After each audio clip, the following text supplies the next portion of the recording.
To be honest with you, I'm not sure what's more disturbing. The fact that all my tanks are now on without CO2 and I'm just asking to get some algae issues, or the fact that these aren't even all my CO2 systems. Anyway, welcome to a new video everybody, hope you're doing well. Sorry if my voice sounds a bit off, I just recovered from a little cold, doing much better now. And this is a bit of a spontaneous video. Normally I try to upload a new video every Tuesday and Friday, and I didn't have anything yet for this Friday, so I thought, why not do a little bit of a CO2 system buying guide? I haven't done anything like that yet on the channel, but I always get a lot of questions from people what kind of CO2 system I would recommend, so today we're going to dive deeper into that. So we're going to be comparing a $5 or €5 CO2 system or a $700 or €700 CO2 system and everything that's in between there.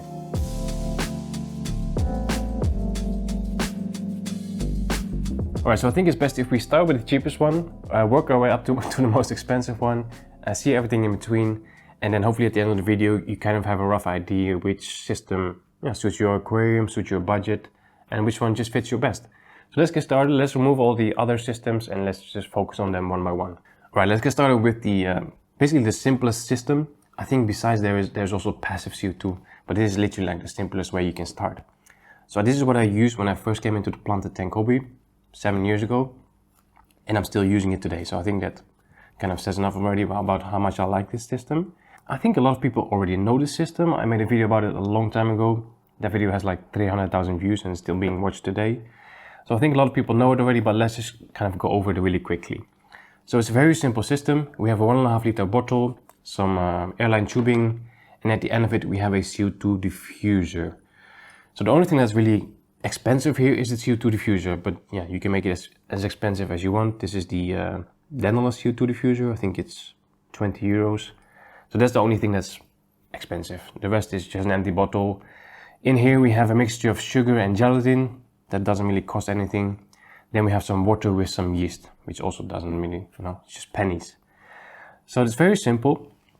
On the bottom we have sugar and gelatin, and on the top we have water with yeast. The yeast is consuming the sugar, and that process is multiplying, and a byproduct of that process is CO2. It's very simple. So CO2 is being built up in this little air chamber right here. So pressure is being built up into the bottle, that goes through the airline tubing, onto our diffuser, into our aquarium. So by far the best thing about this system is of course how cheap it is. I think it's the cheapest way to get started with CO2 injection. Another good thing is that it's very easy to build. I mean, you probably already have an empty bottle at home, you probably already have some sugar at home, some gelatin, maybe some yeast as well. And then the only thing you really need is some airline tubing, you need a CO2 diffuser, and then you probably need some glue as well, because it's very important that this whole system is completely airtight. So all the connections, it's important that you glue them, make sure there is no gas leaking. Another good thing is that these systems last quite long, relatively speaking of course. It depends a little bit on the temperature in your house, because if it's very warm in your house, the CO2 production will move a lot faster, and if it's a lot colder in your house, CO2 production will slow down a bit. So it's very temperature sensitive. But here my room temperature is usually 20-21 degrees, and these bottles will last me 2 months. Definitely 2 months. That is quite long. The reason why it's lasting that long is definitely because of the gelatin. I've been using the systems without gelatin, and they definitely don't last that long. Of course, it also depends how much yeast you're adding to the system. If you're adding more yeast from the start, the CO2 production will of course be faster.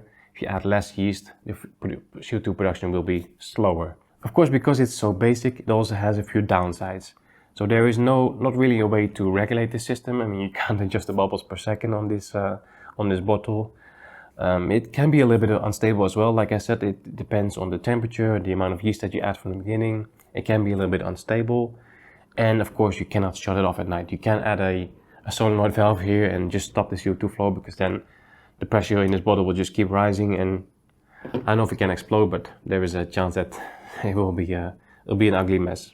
So that is the first and the cheapest option. So if you like this one and you want to make it yourself, I'll leave a link to the video on the top of the screen where I show exactly how to make the sugar mixture, how to prepare the bottle, and just show everything step by step. Now let's move on to the second option. This is a CO2 system that I like a lot as well. This can be a very good step up if you've been using the DIY CO2 system with yeast and sugar, but you want to upgrade to something a little bit more reliable, a bit more stable, a bit more long lasting, then this can be a good option. It's definitely a step up in price as well. This is 100 euros for the basic version, but 100 euros for a CO2 system is still relatively cheap. So what we have here is a 500 grams disposable CO2 cylinder. So these are one-time use only. And then on top we have a very simple pressure reducer slash regulator slash valve. So it's very simple, it's just closed or it's open.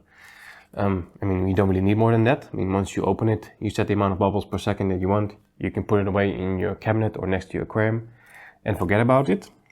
So in terms of pros and cons, there's 3 things that I like about this, and there's also 3 things that I do not like about this. So what I like about this system is the fact that it's so simple. I like that it's relatively cheap for a CO2 system, and I quite like these disposable cylinders. So they are one-time use, but they're not bad for the environment, so they can be recycled. But sometimes, you know, getting your CO2 cylinder refilled, it's a bit of an issue. Like, you have to go to your local fish shop. Not sure how far away your fish shop is, but yeah, to get it refilled, you have to leave the house. Sometimes you have to leave the bottle there overnight because it has to be frozen, and then you have to pick it up the next day. So it's a bit of a hassle to get your CO2 cylinder refilled.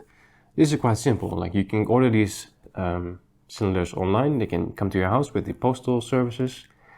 Yeah, that makes it very simple. Like, once it's finished, you can unscrew the regulator, screw on a new one, and you're good to go again. So it's very fast, very simple.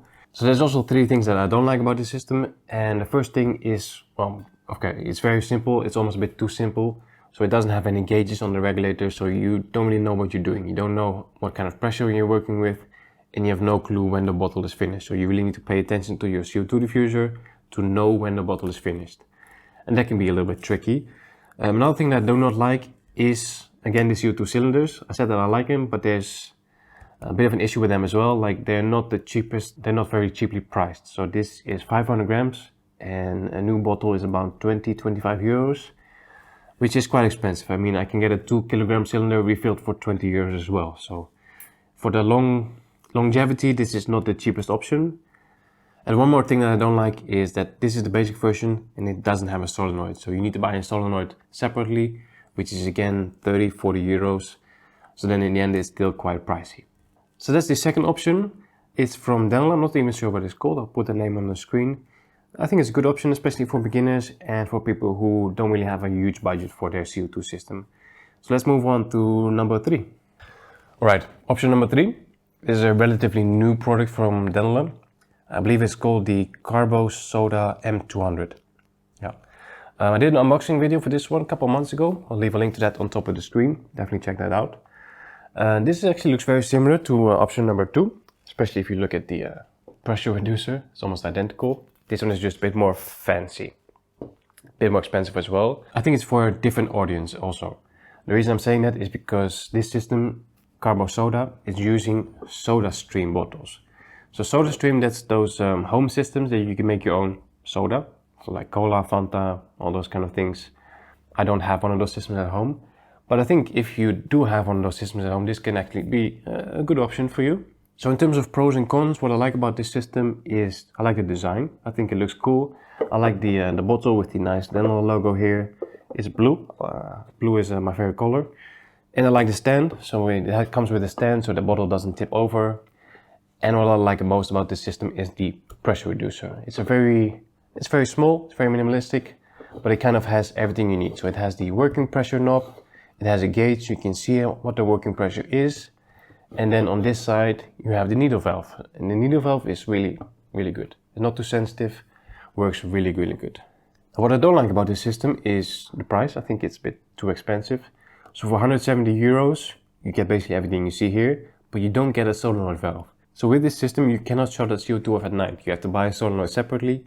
So then you're up to about 200 euros, which I think is a lot for you know, a CO2 system with everything that you get here. So I really wish that for 170 euros they would include a solenoid valve.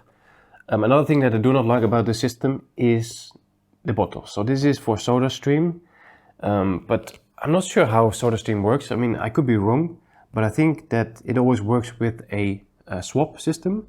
So you go to the grocery store or wherever you get these bottles, you bring your old empty bottle and then they give you a new one, a fresh one, a full one.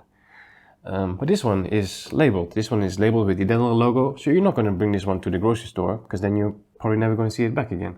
So for this to work properly, you kind of have to get an extra unlabeled cylinder, and then you can only use the fancy bottle when you get it refilled every time. So that's, I don't know, it's a bit confusing, but I don't know, maybe I'm wrong about this, but I think that's how it works.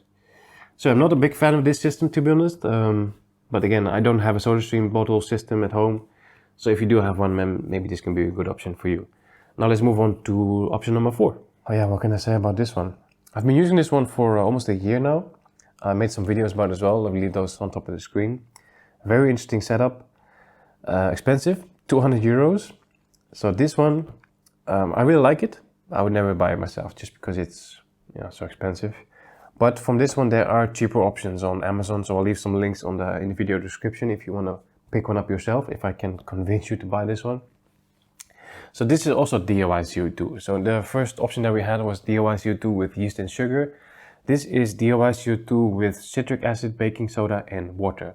So those 3 ingredients, they go into the cylinder, you top it off with the water, and then as soon as you do that, CO2 is being produced in here. So you need to close the lid here, and then the pressure is going to build up in here. It's actually going to be very cold because of that reaction. So it's a cool system because it's DIY CO2, but with this one you can actually control it properly. So it has a bubble counter here. You can actually shut it off at night with the solenoid valve. So it definitely works really, really well. So why wouldn't I buy it then? Because this system is 200 euros, and with every batch that you add to here, you only get about 100 grams of CO2. It's very little. Remember, this was 500 grams.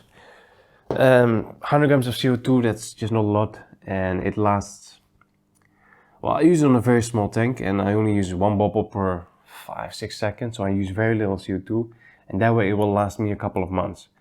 But if you use it on any aquarium bigger than, I don't know, 50 liters, then you're going to be running out of CO2 quite fast. And then you need to open it up again, clean it, refill it, add more ingredients. So what I'm doing now is I'm actually buying citric acid and baking soda in bulk. Let me show you. So here I have 2 kilograms of baking soda, and this is 1 kilo, yeah. This is 1 kilo of citric acid. So we need equal quantities of both, but yeah, this 2 kilogram bucket of baking soda should last me quite a long time actually. So it is very cheap to refill because baking soda and citric acid doesn't really cost that much. Yeah, it just needs to be refilled quite often, so that's a bit of a downside.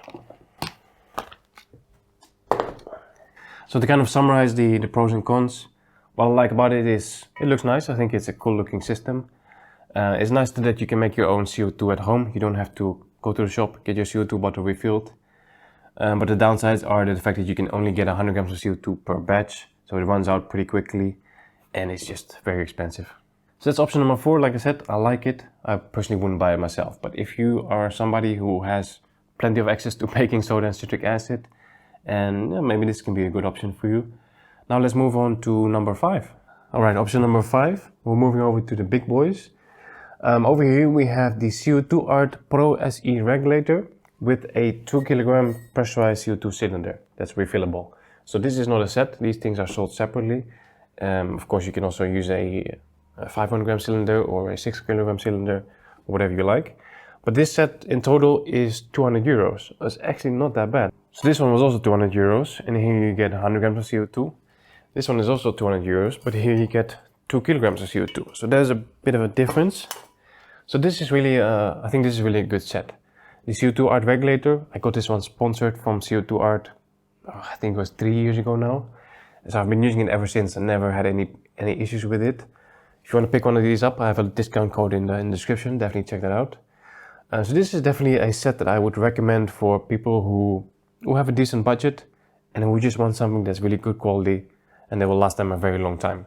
So I can be very quick about this, pros and cons. Pros, the good thing what I like about this system is just how well it's built. It's very good quality, decent materials. We have 2 gauges. We have the pressure gauge and the gauge to show us how much CO2 we have left, so that's always good to have. We have a very nice working pressure knob. We have the built-in solenoid. We have a built-in bubble counter as well. The bubble counter has a non-return valve, and of course the needle valve, which also works very, very well here. And yeah, that's it. Honestly, I don't have anything bad to say about this system, so Yeah, let's just move over to number 6. Okay, so that was option number 5. Here we have option number 6. Basically looks exactly the same, it's just a different brand regulator. This one is from Plantedbox.